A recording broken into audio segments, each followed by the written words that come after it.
ดั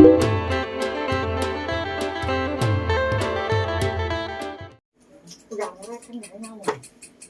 อันนี้วะปวดหายว่าไม่ใช่ดังดีวะจักรเทียใช้หอดชิปนี่เห็นว่ามันดังเลยนะ สิบนิ้วได้เราปู ก้อนวางทางดังเจ็ดเนี่ยมันคือเจ็ดก้อนน่ะจักเจ็ดว่าเจ็ดจักเลย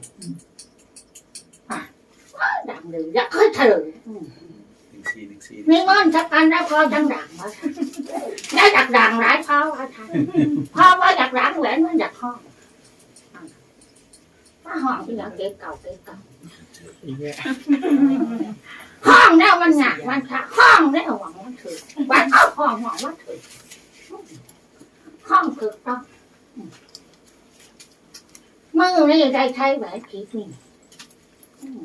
ว่าปฏิว่าอะไรใช้มือไรว่าใช้พอกับว่าชู้ได้ว่ามึงอีนั่งละเอามาถวายท้องว่ามึงว่าฉันพิเศษเส้นท้องวงพิเศษเส้นว่าเพราะอะไรข้างมันด่าเห็นไหมสวยไหมสวยเขาเอิ่นว่างามเขาเอิ่นว่าสวยเพราะมันตื่นสวยก็แหวนสวยถูกใจพ่อ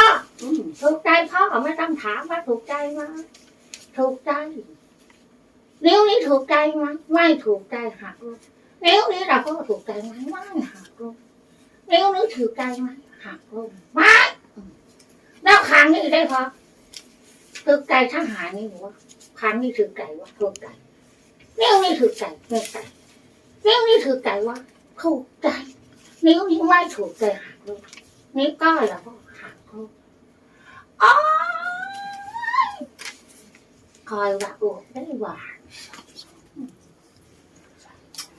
ร้ายกันอยู่ป่ะนี่มา จอดกันความปะปู จอดกันเลยเราอีนั่งก่อนโปรดวิจารณญาณในการนับนิ้วนับเห็นว่าอะไรนิ้วเห็นว่าเห็นแล้วไป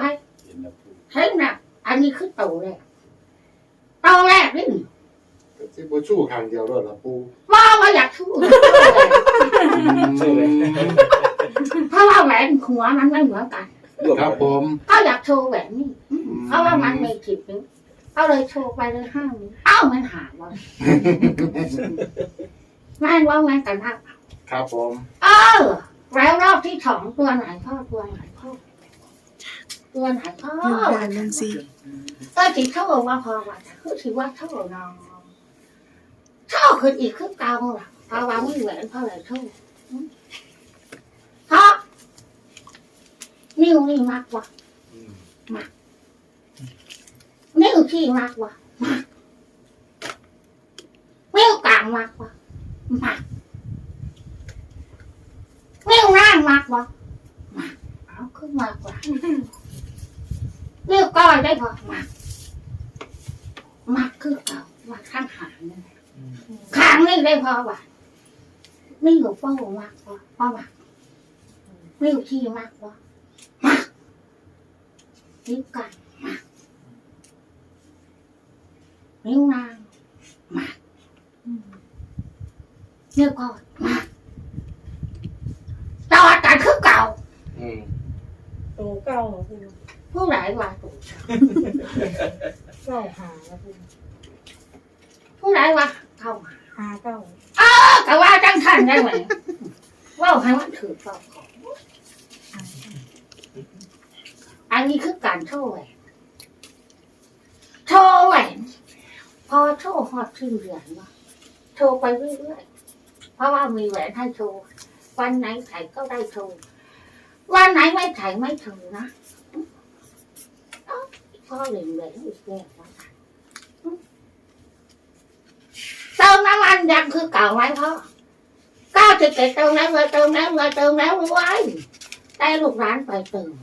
บ่ได้ก็มีจำไว้นะว่าแต่ขี้หอดหวานได้หวานพวกไปเติมเก้าเก็บว่าไรเยอะน้ำมันกับมันว่าเขาก็ขายด้วยพอ ที่แค่จังไหนดีพอไม่โตทำน้องว่าไม่นำมันทำน้องว่าว่าจ้ะนำมันทำน้องกับยักษ์แต่นำมันเก่ามึงก็เก่าหา อืม ไปกลับบ่พอเก้านึงไปกลับบ่ได้เก้าหาไปกลับ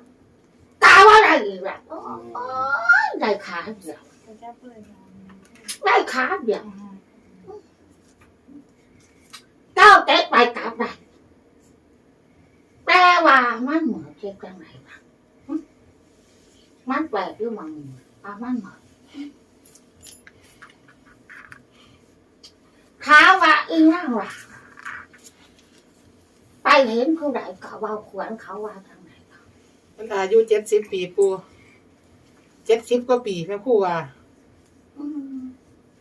อายุเจ็ดสิบว่าไงนะ บ่แม่นเนาะปู อายุเจ็ดสิบว่าไงอายุสิบประมาณคนเพิ่งอายุว่ามันเจ็ดสิบแล้ว บ่แม่น70เนาะปู ถามว่ารักหกแม่ประมาณ67ปีคงยิ่งขึ้นนี่67ปี มันนำโช ที่ ค นั่ง มา ลา ปู ว่า เนาะ เจ็ดสิบว่าไงเอาประมาณ60ปีถามว่าได้โชคได้ลาภถูกต้องเพราะว่าตอบมาก็อายุแล้วอายุ60ปี จะได้บอกแม่ครู ว่าได้แม่เจ็ดสิบโอ้ยจักว่าไปจังไหนบ่60ปีว่าท่านเฒ่ากันไหนถามว่าที่ไทยถูกว่ายังไม่ให้คำตอบนะแต่อายุ60ปีแต่ยังไม่ให้คำตอบที่แน่นอนปล่อยให้คิดเป็นการมั่นไปก่อนเล่าเรื่องรางวัลคือกันเล่าเรื่องรางวัลก้าวเติมแล้วรวยเติมแล้วรวยพอเท่าเติมบ่เท่าเติมคือเก่าต้องหาให้มันใดก็หลุดร้านใดที่เขาขายต้องหาให้มันก้าวสามารถไปกลับได้ทั่วประเทศทั่วโลกแล้วหลุดแล้วเพราะนั้นยืนยันความเก่าสิว่ายืนยันความเก่าแต่ว่ามือทำรักเลยบาทเรามันว่าไม่ว่าไปใครว่าได้คือให้นอนเฝ้าสิพ่อว่ามันเหลือจักอันว่าการนักว่าเหลือแต่เก่านึงกับเก่าหาหน่อมันเป็นยังคือว่าพากันเติมทำร้องใครก็ได้ทำร้องไว้เพราะอะไรขี้หัดว่านั่นไม่ว่าอีนั่งกองกองนั่นอีนั่งกองกองแล้วเขายังฉลาดอันนี้ว่ามีอันนึงก็เอาอันนึงครับเขาเพื่อเขาเอาวิชาไม่แต่จังใจเอาไม่วะเอาขี้ฟ้าหอดหวานหอดเที่ยงชักก้อนเก้านึงก็เติมได้เก้าหาก็เติมได้เพียงแต่ว่าจะเอาเติมที่ร้านอย่างเคียงวันนวลแต่ว่าเก่าเก็บเคียงวันนวลนี้นำวันเก่าเก็บเติมเรารู้ไหมนะแต่ว่ามันไม่รู้วันมันไปกลับได้แต่มันไม่มีขาเพราะว่ามันขาดตลาดนั่นนะเพราะฉะนั้นถามนี่ทับร้องไปกับจักเล็กจักน้อยกับนั่งหนีเนาะอยู่ที่บุญว่าชนะผู้ใดอยากจูงกระตุ้งผู้ใดอยากทำร้องไปกับทำร้องเพื่อหอดวานหอดทองดูดิใครกวางงางดูดิแม่ว่าใครกวางงางดูยังไงคักตัวว่าผู้ใดถือว่าจังไหนกับว่าจะปูเอฟทีขายวงปูที่ผักขาวพร้อมปูตาฝากอีน้ำกำกรไหมวะทั้งอีน้ำกำกรแล้วเนี่ยถูกต้องรู้ใครกว่าว่าไม่ดีว่ามีแล้วนะปู ใครค่ายกว่าใครค่ายไว้ลูกเอาอีกแล้วอีกพอมันว่าไม่เขียนมันว่าดังวิว่าดังต้องดังนะค่อยจะได้มาถ่ายรองว่าวันแต่ถูกมั้ยดาวทิศทำไมอีนั่นก็ก้อยว่าใครพอจักว่า เก่าที่เจ๊กู ฝากเทียบเอง 59 หามาแล้วกัน ห้ามบอกคอถอดกันมาหาแท่ง 51ครับ อีกแล้วล็อกเดียว